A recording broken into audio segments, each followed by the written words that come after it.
শ্রমিকদের যারা মুক্তিযোদ্ধা তাদেরকে আলাদা তালিকা করতে হবে। মুক্তিযুদ্ধের আলাদা তালিকা করেন, তাদেরকে সাধারণ মুক্তিযোদ্ধার ভাতা নয়, তাদেরকে স্পেশাল মুক্তিযোদ্ধার ভাতা দেওয়ার জন্য তহবিল আপনি গঠন করুন। আর আগামী বাজেটে আমার শ্রমিক বন্ধুদের জন্য আপনি শ্রমিকদের চিকিৎসা, শিক্ষা, তাদের বসবাসের গ্যারান্টি দিয়ে তাদের জন্য আলাদা একটি বাজেট রচনা করুন।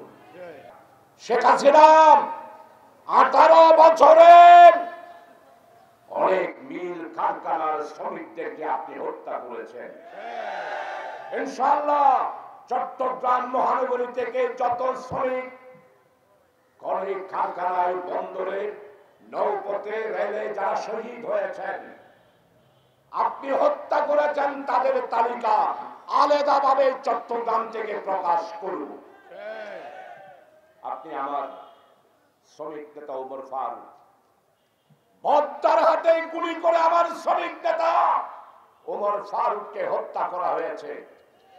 এই হত্যার প্রধান আসামি আপনি শেখ হাসিনা, খুনি হাসিনা।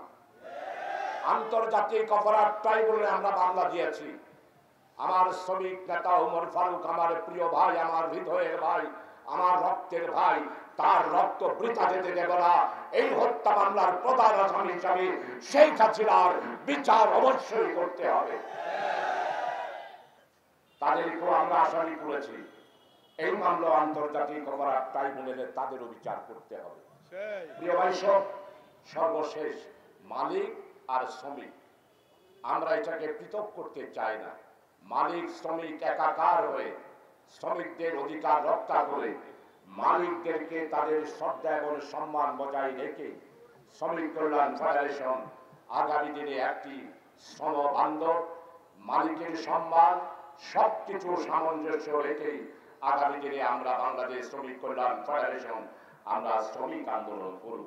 আমরা মালিক আমাদের দুশ্মন নয়, মালিক কোন শ্রেণী নয়, এরাও আমাদের ভাই।